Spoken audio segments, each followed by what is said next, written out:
ইষ্টপ্রাণ দাদা ও মায়েদের প্রত্যেককেই জানাই আমার আনন্দিত জয়গুরু। আশা করি আপনারা ঠাকুরের দয়ায় বেশ ভালো আছেন। আমিও ঠাকুরের দয়ায় বেশ ভালোই আছি। প্রত্যেক দিনের মতো পরম প্রেমময় শ্রী শ্রী ঠাকুর অনুকূল চন্দ্রের বিভিন্ন গ্রন্থ থেকে বাণী পাঠ করি, আজও করব।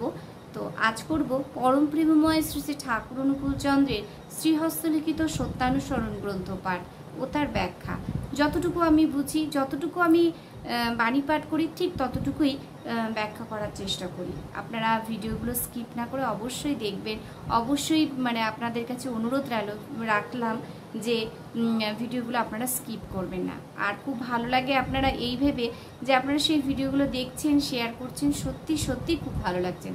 আপনারা যে কতটা ইষ্টপ্রাণ ঠাকুরকে ভালোবাসেন, আপনাদের এই ভিডিওগুলোর কমেন্টসের মাধ্যমে এবং শেয়ারের মাধ্যমে সত্যি বুঝতে পারি যে আপনারা সত্যি ঠাকুরকে কতটা ভালোবাসেন। যাই হোক, শুরু করছি আজকে পরম প্রেমময় শ্রী শ্রী ঠাকুর অনুকূল চন্দ্রের শ্রীহস্তলিখিত সত্যানুসরণ গ্রন্থ পাঠ। তুমি অন্যের নিকট যেমন পেতে ইচ্ছা করো, অপরকেও তেমনি দিতে চেষ্টা করো। এমনও তোর বুঝে চলতে পারলেই যথেষ্ট। আপনি সবাই তোমাকে পছন্দ করবে, ভালোবাসবে। ঠাকুর বলছেন, তুমি অন্যের নিকট যেমন পেতে ইচ্ছা করো, আমি যেমন অন্যের কাছ থেকে কিছু পেতে ইচ্ছা করি, কিছু আশা করি, তেমনি অপরকেও কিন্তু দিতে চেষ্টা করতে হবে। শুধু তার কাছ থেকেই পাবো, তাকে কিছু দেব না, এ করলে কিন্তু কখনোই হবে না। এমনতর বুঝে চলতে পারলেই যথেষ্ট। আমি যদি এই ধারণাটা আমার মনের মধ্যে বুঝে চলতে পারি, তাহলেই কিন্তু যথেষ্ট। আপনি সবাই তোমাকে পছন্দ করবে, ভালোবাসবে। আপনি সবাই তোমাকে কি করবে? সবাই পছন্দ করবে, ভালোবাসবে। কারণ আমার এই চলাটা, আমার এই ভাবনাটা, আমার এই করাটা খাঁটি, তার মধ্যে কোনো ভেজাল নেই। কারণ ঠাকুর আমাকে এটা শিখিয়েছেন। নিজে ঠিক থেকে সবাইকে সৎভাবে খুশি করতে চেষ্টা করো।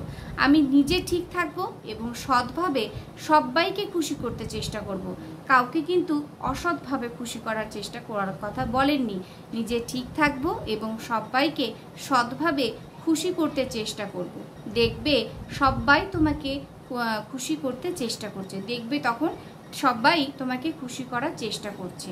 সাবধান, নিজত্ব হারিয়ে কাউকে খুশি করতে যেও না। নিজত্ব হারিয়ে সাবধান। ঠাকুর কিন্তু বারবারই একই কথা বলেছেন, সাবধান, নিজত্ব হারিয়ে কাউকে কিন্তু খুশি করতে যেও না, তাহলে তোমার দুর্গতির সীমা থাকবে না। আমি যদি নিজত্ব হারিয়ে কাউকে খুশি করার চেষ্টা করি, তাহলে কিন্তু সত্যিই আমার দুর্গতির সীমা থাকবে না। তাই ঠাকুরের কথাগুলো মেনে চলবেন। আমিও মেনে চলার চেষ্টা করি, আপনারাও চেষ্টা করবেন। ঠাকুর যা বলছেন আমাদের জীবনের ভালোর জন্য বলছেন, সবাইকে বুঝতে হবে। জয়গুরু। প্রত্যেককে ভিডিওটা কেমন লাগলো, কতটা বোঝাতে পারলাম আমি জানি না, তবে যতটুকু আমি নিজে বুঝি ততটুকুই আপনাদের কাছে শেয়ার করি। যদি ভালো লেগে থাকে তাহলে অবশ্যই পাশে থাকবেন আর কমেন্টস করবেন, আর কেমন লাগছে অবশ্যই জানাবেন। দেখা হচ্ছে পরবর্তী আরেকটি ভিডিওতে। ততক্ষণ আপনারা সুস্থ থাকবেন, ভালো থাকবেন, ঠাকুরকে মাথায় নিয়ে চলবেন। জয় গুরু।